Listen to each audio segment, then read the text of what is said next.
Salut et bienvenue dans New Deal, le podcast Slate IFRI TTSO qui décortique l'actualité américaine en compagnie de Laurence Nardon, responsable du programme USA à l'IFRI. Bonjour Laurence. Bonjour Romain. Alors Laurence, les fusillades meurtrières, il y en a en moyenne 2 par jour aux États-Unis.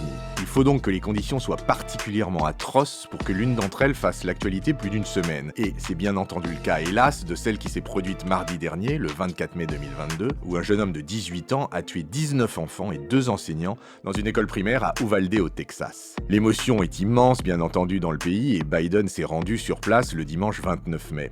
Je voudrais qu'on fasse le point sur cette incapacité véritablement stupéfiante et désespérante des États-Unis pour mieux réguler les armes. On sait le rôle de la NRA, le lobby pro-gun de l'Amérique, on connaît la référence au 2e amendement qui garantit le droit de porter des armes.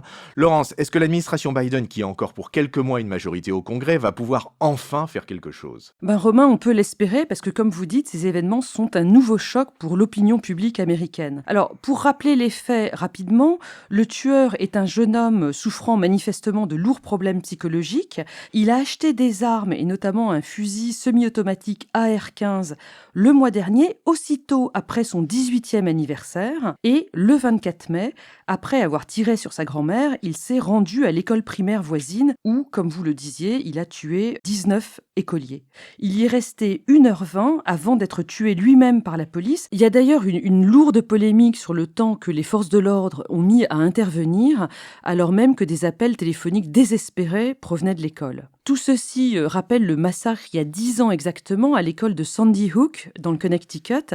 Un jeune de 20 ans avait tué sa mère avant de se rendre à l'école où 26 élèves et enseignants avaient trouvé la mort. Alors ça sont les exemples les plus saillants, ceux qui nous restent en mémoire, mais est-ce que vous pouvez nous faire un bilan de ces crimes par arme à feu aux États-Unis ? Oui, en 2020, il y a eu 45 000 victimes par arme à feu aux États-Unis. Un chiffre qui est d'ailleurs en augmentation de 30% par rapport à 2019, pour des raisons qui sont clairement attribuées au Covid, à la pression du confinement, etc. Une précision importante, c'est que sur ces 45 000 victimes, 43% c'est le résultat de meurtres et 54% ce sont des suicides. Les chiffres font tourner la tête, mais donnez-nous quand même un point de référence, par exemple par rapport à la France. Qu'est-ce que ça veut dire ces chiffres ? Eh bien, le taux de mortalité par arme à feu aux États-Unis, il est quasiment de 14 pour 100 000 en 2020, contre, puisque vous voulez une comparaison avec la France, à peu près 2,5 pour 100 000 dans notre pays. Mais attention, les choses ne sont pas totalement égales pour tout le monde aux États-Unis, puisque ce taux de mortalité par arme à feu, il monte à 30 pour 100 000 pour la communauté noire,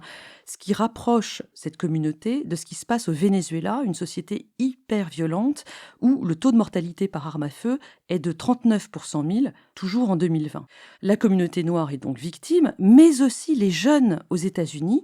Depuis 2017, les armes à feu sont devenues la cause de mortalité numéro 1 pour les moins de 25 ans, devant les accidents de voiture. Et au centre de cette question, la question du port d'armes. Alors on en est où là-dessus ? Eh bien, le droit à porter des armes est très variable selon les États parce que on est dans une phase où les règles, les interdits fédéraux sont très limités. Donc tout dépend de ce qui se passe dans votre État. En Californie ou dans le Vermont, les contrôles sont assez stricts. Au Texas, ils le sont beaucoup moins. Mais cette timidité fédérale, ça n'a pas toujours été le cas. Il y a eu des phases où le contrôle était beaucoup plus actif. Par exemple, dans les années 30, il y avait eu une grande loi en 1934 parce qu'il y avait eu énormément de criminalité dans le contexte de la prohibition. Pareil, dans les années 60, il y a eu une loi importante en 1968 après les assassinats de Kennedy et de Martin Luther King dans un contexte de criminalité assez élevé. Et puis, en 1994, il y a eu 2 lois très importantes. La loi Brady, adoptée après l'attentat raté contre Ronald Reagan en 1981, il a quand même fallu 13 ans. Cette loi, elle crée un registre fédéral pour contrôler les antécédents des acheteurs. Ce registre, il est géré par le FBI, mais en réalité, il est facilement contourné dans les États les moins contrôlants, si vous voulez. La même année, 1994, une autre loi a mis en place une interdiction des armes semi-automatiques et des magasins, c'est-à-dire les chargeurs pour des cartouches en grand nombre. Cette loi, elle était prévue pour 10 ans et elle n'a pas été reconduite en 2004. Mais ce que je comprends pas, c'est que les armes de guerre sont en vente libre aux États-Unis ? Alors, il faut distinguer entre les armes automatiques et semi-automatiques. Les armes automatiques, ce sont des armes vraiment militaires qui permettent de tirer en rafale. Et celles-là, elles sont interdites clairement depuis la loi de 1934 aux États-Unis. Elles sont un peu contournées, mais quand même, ça reste très difficile. Ce dont on parle dans les fusillades de masse, ce sont les armes semi-automatiques pour lesquelles l'interdiction fédérale a donc sauté en 2004. Ces armes semi-automatiques ne permettent pas, normalement, de tirer en rafale. Il faut réappuyer sur la gâchette à chaque coup. Sauf que, avec ce qu'on appelle les bump stocks, c'est-à-dire un système de crosse amovible, on peut transformer ces fusils semi-automatiques en armes quasiment automatiques, c'est-à-dire que vous pouvez à nouveau tirer en rafale, ce qui transforme ces armes largement accessibles aux États-Unis en instruments de guerre quasiment militaires. Le tueur de la semaine dernière avait un de ces systèmes. Mais alors ce que vous nous dites, c'est que depuis les lois de 1994, et malgré la multitude de tragédies depuis, il ne s'est rien passé? Non, rien de significatif. Et même au Texas, les contrôles sur le port d'armes se sont assouplis.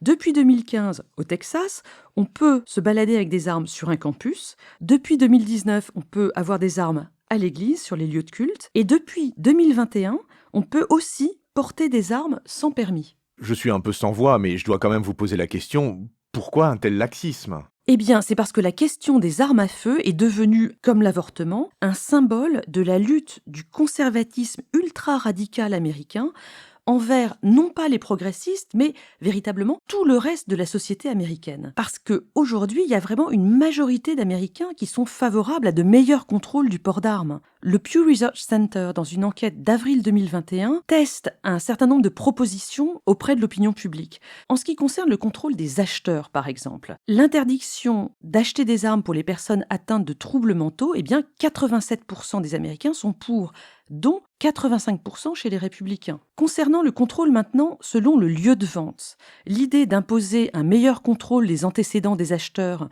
dans les salons ou les foires aux armements ou lors de ventes privées, par exemple sur Internet, là aussi il y a une forte unanimité. 81% des Américains sont pour, dont 70% chez les républicains. Et enfin, si on parle de contrôle selon le type d'arme, l'interdiction des fusils d'assaut et des chargeurs à forte capacité, celle qui était en vigueur entre 1994 et 2004, là aussi, 63% des Américains sont pour. Seulement 40% des républicains, je vous l'accorde. Alors au centre, il y a les armes, mais au centre des armes, il y a la National Rifle Association, et c'est elle qu'on dit être à la manœuvre pour tout bloquer. C'est bien ça, Laurence? Oui, c'est absolument ça. La NRA a été fondée en 1871, à l'époque, pour enseigner le tir aux Américains, parce que c'était un sport assez chic à l'époque. Au début du XXe siècle, elle était en réalité assez raisonnable et elle soutenait les lois adoptées, par exemple en 1934 ou en 1968. C'est dans les années 1970 qu'elle a opéré un grand virage réactionnaire. C'était dans l'esprit de l'époque, puisque c'est le moment où les évangéliques se radicalisent, c'est le moment où la Federalist Society, cette société juridique, apparaît. La NRA se met alors à proposer une interprétation très particulière du deuxième amendement, ce texte qui a été ajouté à la Constitution en 1791. Alors vous m'en avez glissé une copie sous les yeux, et ce deuxième amendement dit « Une milice bien organisée étant nécessaire à la sécurité d'un État libre, le droit du peuple à détenir et à porter des armes ne sera pas transgressé. » Alors qu'est-ce que ça veut dire? En Europe, sous l'Ancien Régime, le peuple n'avait pas le droit de porter des armes et de se défendre. Ce droit était réservé à la noblesse. La rupture qu'introduit la Révolution américaine dans les années 1780, c'est que dans le Nouveau Monde, les citoyens vont avoir le droit de porter des armes pour se défendre, mais pour se défendre collectivement, dans le cadre des milices. Et cette interprétation du deuxième amendement, il a été clair pendant quasiment 2 siècles. À partir des années 1970, donc, la NRA va expliquer au contraire que le port d'armes est un droit non pas collectif, mais individuel, et que tout contrôle ou régulation des armes à feu est en réalité inconstitutionnel. Cette idée, elle a beaucoup de succès auprès des libertariens parce que elle s'appuie sur l'idée que chacun dépend de lui-même ou d'elle-même pour sa propre défense et ne dépend pas de l'État. C'est pour ça qu'on entend les conservateurs aujourd'hui dire que la solution pour les fusillades de masse, ce n'est pas d'interdire les armes, mais c'est d'armer tout le monde, d'armer les enseignants notamment. Mais alors ce qui nous frappe, nous, en tant qu'Européens, et si j'ai bien compris à la lecture des journaux américains ces derniers jours, ce qui frappe aussi les Américains, c'est comment la NRA fait plier les élus du Congrès alors que l'opinion est favorable à un meilleur contrôle des armes. Eh bien, si vous étiez un élu du Congrès américain, Romain, vous auriez une note qui vous serait attribuée par la NRA sur la base de vos prises de position sur cette question du port d'armes. Une note qui va de A à F, sachant qu'aujourd'hui, les républicains ont quasiment tous des A et les démocrates ont quasiment tous des F. J'en déduis que les A c'est une bonne note et les F c'est failed. Aux yeux de la NRA, évidemment, sachant qu'il y a une polarisation de plus en plus marquée sur ce sujet comme sur beaucoup d'autres. Sur la base de ces notes, la NRA distribue de l'argent pour des campagnes électorales et organise des campagnes de presse. Il faut savoir que la NRA dispose d'un budget absolument énorme. Elle reçoit de l'argent des fabricants d'armes américains. Donc elle est extrêmement puissante et elle réussit à bloquer le travail législatif depuis des années. Son congrès annuel s'est tenu à Houston vendredi 27 mai, donc au lendemain de cette tuerie à Uvalde.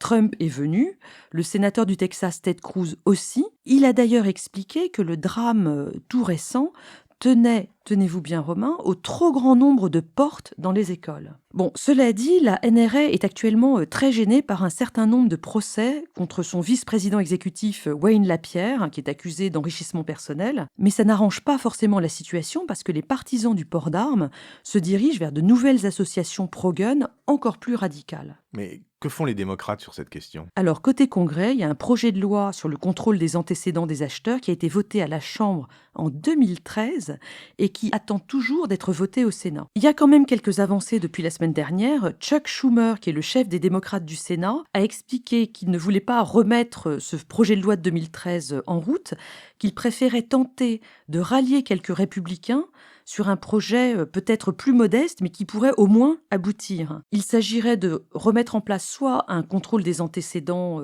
timide, soit un autre projet qu'on appelle Red Flag, c'est-à-dire drapeau rouge, un projet de loi qui permettrait de signaler les personnes qui ont des troubles mentaux ou qui sont soupçonnées d'intentions dangereuses. Elles seraient signalées à un juge qui permettrait aux forces de l'ordre de confisquer les armes à feu de ces personnes. De telles lois existent déjà dans 17 États. Mais comme vous le savez, Chuck Schumer devra trouver 10 républicains pour voter ce projet de loi. Il faudra qu'il contourne. Ne me dites pas que vous allez encore me parler du filibuster, Laurence. Bah si, absolument, il faudra qu'il le contourne et ce ne sera pas facile. Eh bien, ça va pas être facile, mais c'est faisable. Je voudrais vous laisser, Laurence, avec l'exemple australien qui, il y a 25 ans après des tueries de masse, a décidé un rachat obligatoire du stock d'armes, et on sait que le stock d'armes est immense aux États-Unis, du stock d'armes détenu par les Australiens. En 96-97, le programme a permis de collecter 650 000 armes, c'était 20% du total détenu par les Américains, aussi hallucinant que puisse être ce chiffre. Et le résultat, selon une étude d'Harvard de 2011, c'est qu'en moyenne, sur les 7 années suivant ce programme, le taux de suicide par arme à feu a diminué de 57% et le taux de crime par ces mêmes armes a diminué de 42%. Donc il y a de l'espoir, Laurence, quand il y a une volonté. Je vous laisse sur cette nugget of wisdom et je vous dis à la semaine prochaine. Merci Romain, à la semaine prochaine. New Deal chaque semaine sur Slate, TTSO, Lifree et sur vos plateformes de podcast préférées.